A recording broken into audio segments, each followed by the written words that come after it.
Graça e paz, queridos. Nós desejamos, em nome de Jesus, que a esperança que vem do alto, ela seja derramada sobre os nossos corações nessa manhã, através dessa palavra que não é minha, não é sua, essa palavra que tornou-se nossa, porque primeiro é do Senhor. E é uma palavra de esperança, porque tudo o que outrora for escrito, para o nosso ensino for escrito, para que através da consolação das Escrituras nós tenhamos esperança. A esperança, ela não pode ser a última que morre. A esperança, ela precisa ser sempre viva. E algumas vezes a tendência é que ela murche mesmo, a tendência é que ela morra. Mas antes da esperança murchar, ou antes da esperança morrer, a nossa atitude, ela pode contribuir bastante para termos essa esperança mais viva ou não. Não estou a dizer nada sobre pensamento positivo, não é isso. Não depende de nós em primeiro lugar. Mas nós precisamos reagir, isso é verdade, nós precisamos reagir. Então é como uma equipa que entra em campo com a sensação de que já perdeu. Ok, vamos a este desafio, aliás, nem entendem mais como um desafio, entram em campo com uma atitude de apenas cumprir a agenda, estar porque é preciso estar. E é terrível quando na vida as pessoas estão porque precisam estar. Elas estão na igreja porque estão. Elas estão na família e no casamento porque estão.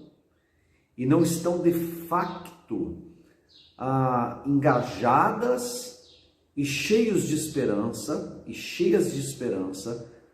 para enfrentar qualquer desafio.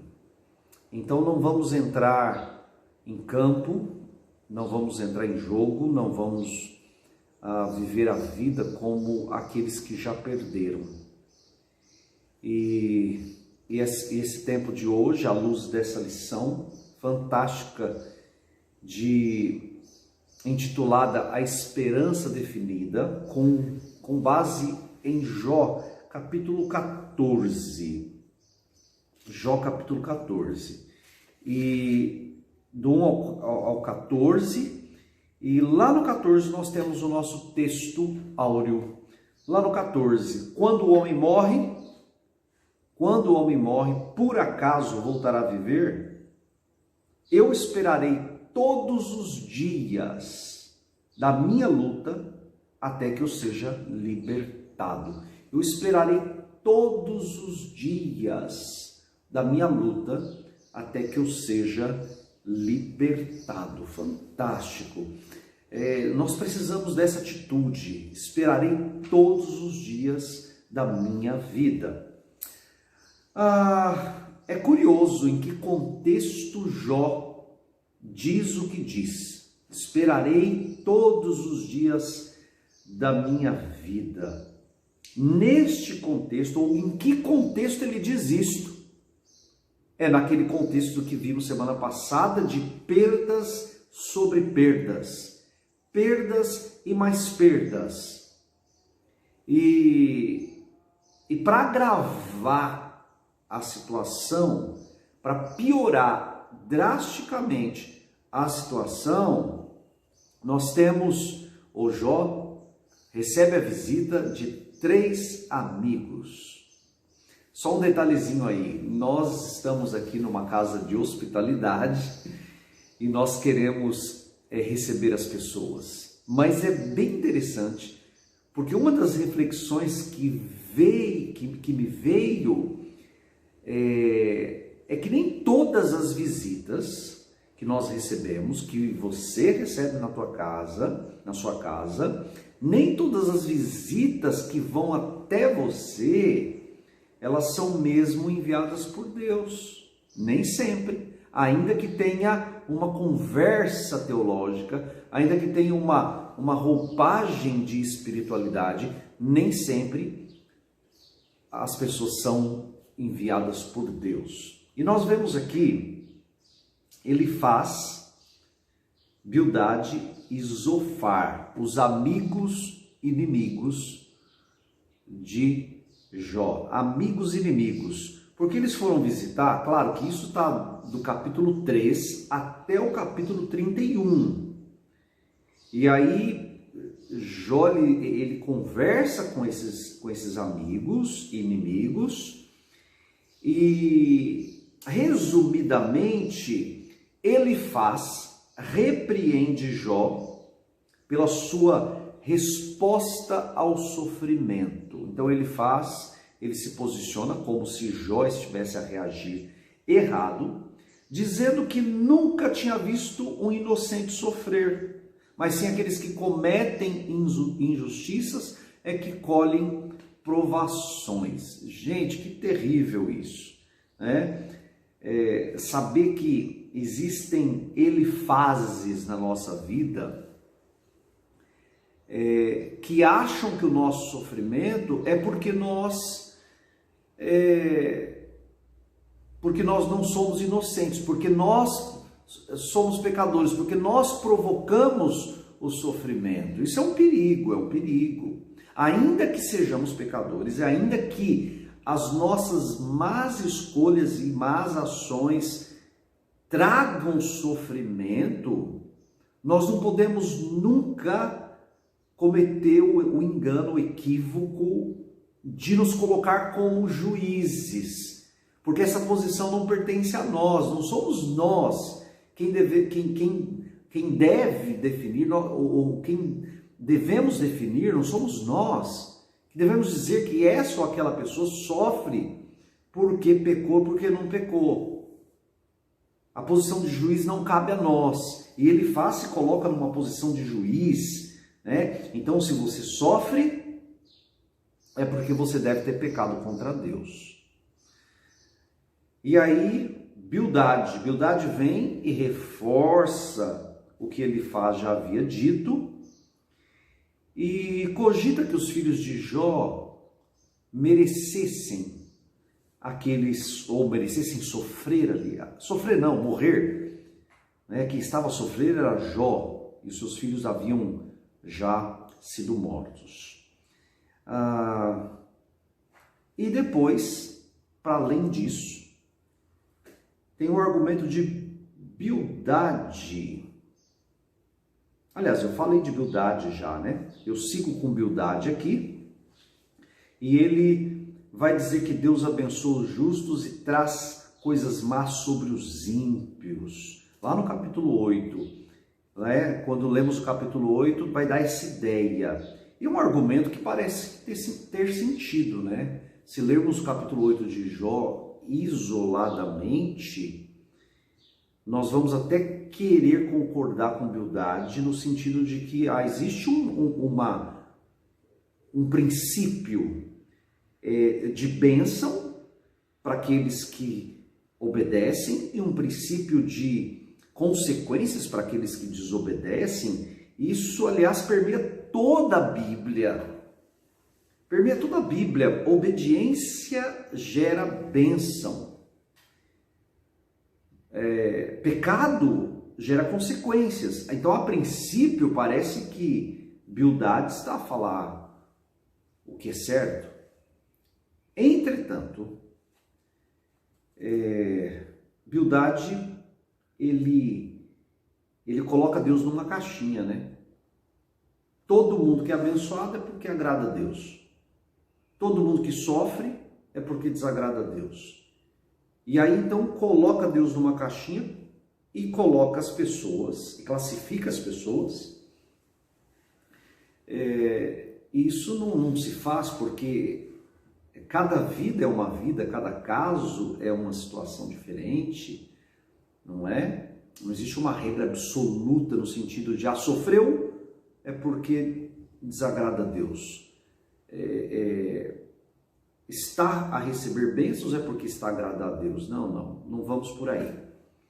E Zofar ainda chegou e chamou Jó de hipócrita, né? Lá por se declarar inocente, lá no capítulo 11. Então, é muito triste que essas coisas aconteçam com os amigos inimigos de Jó e que por ora são os nossos amigos inimigos,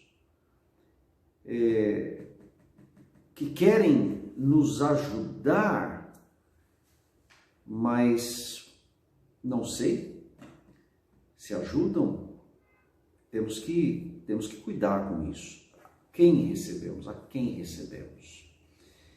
E a passagem de Jó, capítulo 14, ela é uma oração que Jó faz a Deus, que vai até lá, o capítulo 14. Capítulo 14 é uma oração que Jó faz.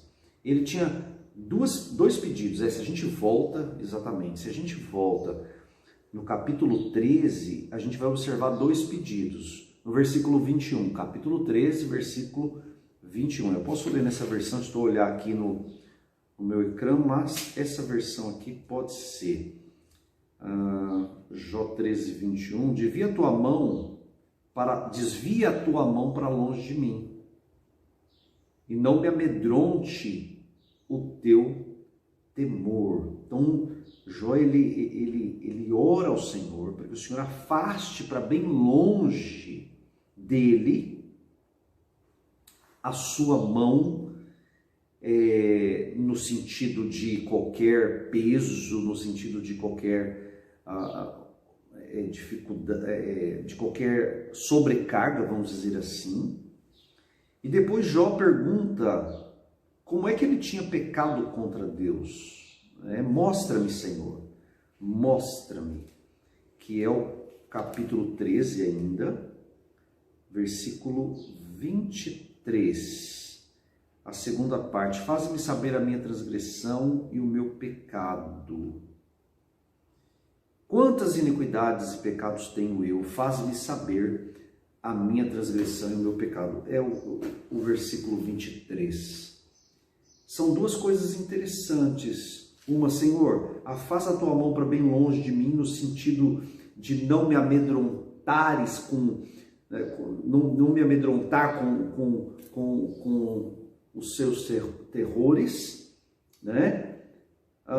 E a outra questão é, Senhor, olha para mim, né? Me vasculha, me penetra e veja se há em mim algum caminho mau. É o Salmo 139, né? Senhor, vê se há em mim, Senhor, algum caminho mau e guia-me pelo caminho eterno.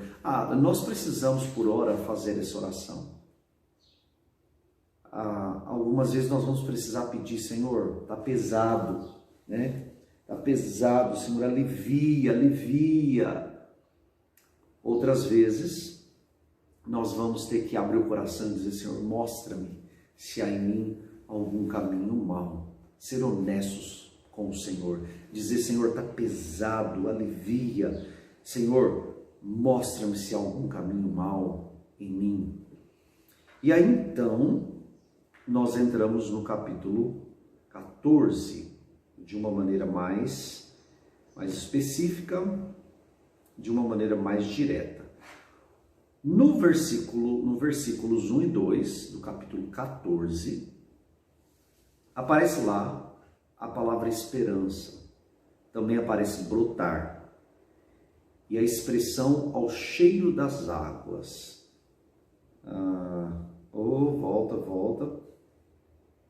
Volta um bocadinho, eu já estou adiantado aqui, eu estou no versículo 7. Irmãos, vamos voltar aqui para o versículo 1 e 2, tá? Peço desculpas. Versículo 1 e 2 vão aparecer ali, flor e sombra, que apontam para a brevidade da vida. Como essa reflexão pode nos ajudar frente às coisas mais importantes? Que reflexão? Essa reflexão da brevidade da vida. Tem gente que diz assim, eu não quero pensar sobre isso, porque a vida vai passar, não quero pensar em morte, tenho que pensar sempre em coisa boa. Mas pensar sobre a brevidade da vida pode nos ajudar? Sim, penso que pode nos ajudar. Olha aí os versículos 1 e 2. O homem nascido da mulher é de poucos dias e cheio de inquietação. Inquietação. É só inquietação. Versículo 2. Esse finalzinho aí não está aqui não, tá? Eu só lembrei de um poema aqui. Voltando, versículo 1 e 2. Versículos 1 e 2. O homem nascido da mulher é de poucos dias e cheio de inquietação. Nasce como a flor e murcha. Foge também como a sombra e não permanece. Então, flor, sombra são indicativos de brevidade, né, ou metáforas de brevidade, e nós temos que pensar sobre a brevidade da vida. E Jó estava num momento muito oportuno, ele havia perdido a família. E nós estamos num momento oportuno de pandemia, soubemos de tantas pessoas que se foram, uma presença de morte, uma penumbra de morte mesmo, pesada. É bom pensar sobre a brevidade da vida. Primeiro porque todos nós estamos sujeitos a ir antes do que esperamos. E depois porque ajuda-nos a não ser tão apegados a esta vida. Ajuda-nos a abrir mais para valores e para investimentos na perspectiva da eternidade, não é? Versículos 3 e 4, vão aparecer ali a palavra juízo e a palavra pureza. Jó, não vamos pensar em Jó só, vamos pensar na humanidade de uma forma geral. Jó sabia que era impossível alguém fazer essa transformação por si só, e já tinha desejado ter um mediador entre ele e Deus, isso lá no capítulo 9, 33, né? Nós já vamos voltar aí no 3 e no 4, mas só para dar um apoio aqui, capítulo 9, versículo 33, não há entre nós árbitro para pôr a mão sobre nós ambos. Então, a questão de Jó era diretamente com Deus, né? E há questões nossas que tem que ser diretamente com Deus. Não há ninguém capaz de interferir, de julgar, de intervir. É nossa questão diante de Deus. Agora sim, a gente vai lá, volta para o capítulo 14, versículos 3 e versículos 4. Versículo 13 e versículo 4. Sobre esse tal abres os olhos e a mim me fazes entrar em juízo contigo? Quem do imundo tirará o puro? Ninguém. Quem do imundo tirará o puro? Ninguém. O Senhor. Aliás, sobre esse tal abres os olhos e a mim me fazes entrar em juízo contigo? Senhor, quem sou eu? Como que eu vou entrar em juízo contigo? Que possibilidade há de arrazoar? Que possibilidade há de vencer? Como pode o imundo tirar algo puro? Então, ninguém. Então ele se coloca numa posição de plena dependência de Deus. Ele se expõe é como se ele dissesse assim: quem sou eu? Ai de mim, quem sou eu? E é isso, e essa é a nossa postura mesmo que nós não sejamos culpados de algum sofrimento, de alguma situação, a nossa postura tem que ser de humildade, tem que ser de pessoas que que buscam ao Senhor não como se merecesse alguma coisa. E o texto, antes de falar sobre esperança, ele fala sobre desespero, né? Num primeiro momento, o que a gente está a ver? Nós estamos a ver que há perguntas, há questionamentos. E aí agora a gente entra numa linha de desespero. No versículo, agora sim, o versículo 7. Versículo 7. Porque há esperança para a árvore que, se for cortada, ainda torne a brotar, e que não cessem os seus renovos, ou os seus brotos. Parece que já está a falar de esperança, né? Mas antes da esperança, há a linha do desespero. Também o versículo 10. O homem, porém, morre e se desfaz. Sim, rende o homem, o espírito. E então, onde está? Aqui eu achei curioso a observação da lição, da nossa revista, que na primeira vez que aparece o homem aqui, a palavra hebraica é Geber, ou Geber, algo assim, que é forte e poderoso.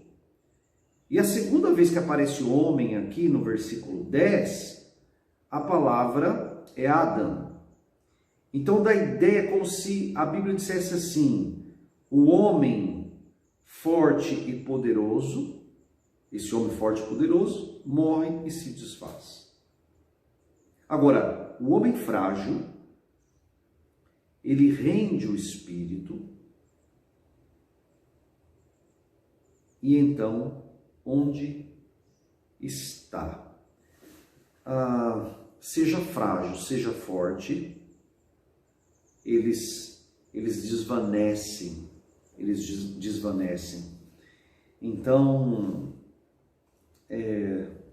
assim, essa palavra Adão, ou Adão, é a mesma usada para pôr da terra. Então, o forte e o poderoso não passa de um pó da terra. Por que é importante falar sobre isso, antes de falar sobre esperança? Porque é como a árvore cortada. Num primeiro momento, existe esperança para a árvore cortada? Não. Num primeiro momento, não. Cortou. Acabou. Mas a esperança, às vezes, ela ressurge do nada. É como lá na galeria dos heróis da fé, em Hebreus capítulo 11, que a Bíblia diz que eles tiraram força da fraqueza. É contraditório. Tiraram força da fraqueza? Sim, porque é o milagre de Deus acontecendo. A mesma coisa é com uma árvore cortada, para a qual não há esperança, ou seja, está dentro da linha do desespero.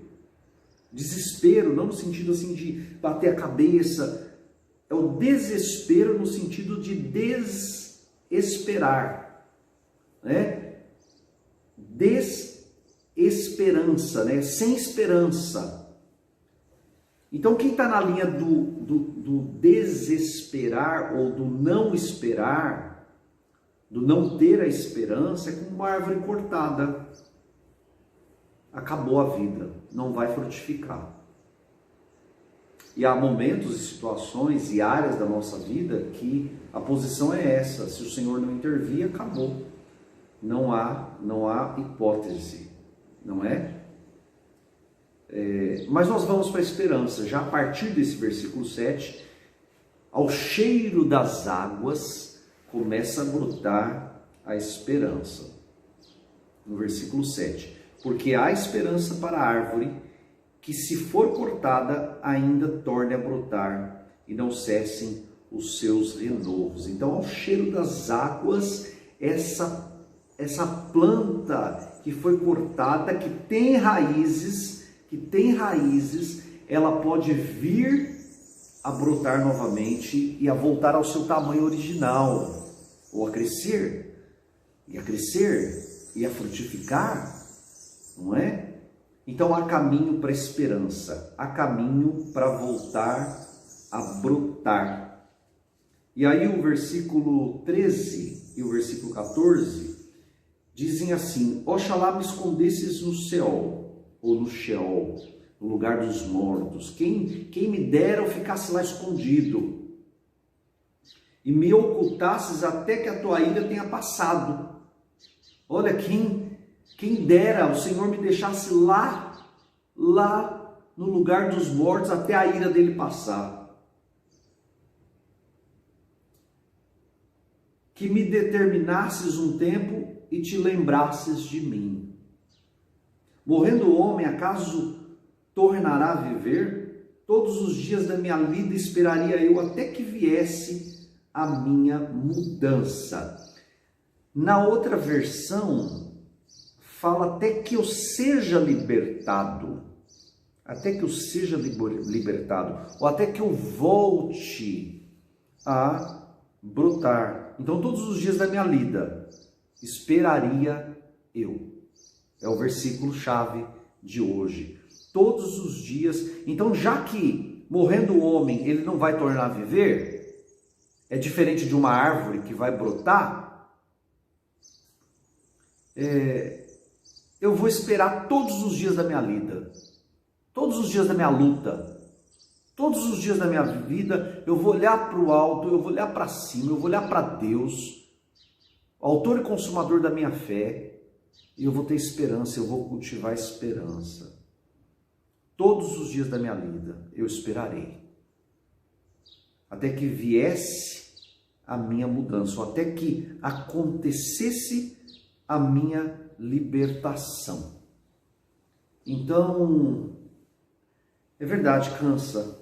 É verdade, há situações que cansam, há situações que desgastam, há situação que desanima, mas nós estamos numa luta, o Senhor está conosco, o Senhor Jesus prometeu que estaria conosco até o fim dos tempos, sempre estaria conosco, então nós não estamos sozinhos e nós devemos alimentar, nós devemos cultivar esta esperança no Senhor. Não uma esperança nas circunstâncias, mas uma esperança no Senhor. Então, à luz do que falamos hoje, como é que nós poderíamos aplicar à nossa vida essas questões? O sofrimento no mundo leva o crente a considerar as grandes questões da vida. Sim, sofrer leva-nos a considerar o que realmente é importante. Olhar a morte como destino final do ser humano pode levar ao desespero. É verdade. Essa é uma outra questão. Se a gente olha só na perspectiva humana, nós podemos ser levados ao desespero. E, entretanto, nós devemos ter uma visão para além da limitação humana. Os crentes têm esperança na promessa de Deus de uma vida no céu. É verdade. Está escrito isso lá na nossa lição. Os crentes têm esperança em Deus de uma vida no céu. Sim, mas nós precisamos ser desafiados a viver nesta vida a esperança da glória, que pode transformar o nosso presente hoje, de maneira que, ainda que não estejamos no céu, façamos da nossa vida um pedacinho do céu. Parece muito romântico isso, né? Fazer da minha vida um pedacinho do céu. Mas o que eu quero dizer com isso, mesmo em meio ao sofrimento, alguns elementos, por exemplo, a alegria. Nem sempre a alegria de sorrir, mas a alegria de ser grato. A alegria de ser grato é trazer o céu para a terra. A alegria de ser grato é olhar para cima, para além das circunstâncias. Então, se os nossos olhos fixam apenas na dor e no sofrimento, nós perdemos a oportunidade de ser grato por outras coisas que podem trazer um bálsamo, que pode trazer um renovo, que pode trazer novamente o broto da esperança e encher o nosso coração de uma alegria que vem do alto. Repito, quando eu falo alegria, não é necessariamente o sorrir, como se estivéssemos a ouvir uma anedota. Não. É no sentido de gratidão profunda. Então, meus queridos, vamos cultivar a esperança no Senhor. Nós precisamos dele, nós dependemos dele. Amém?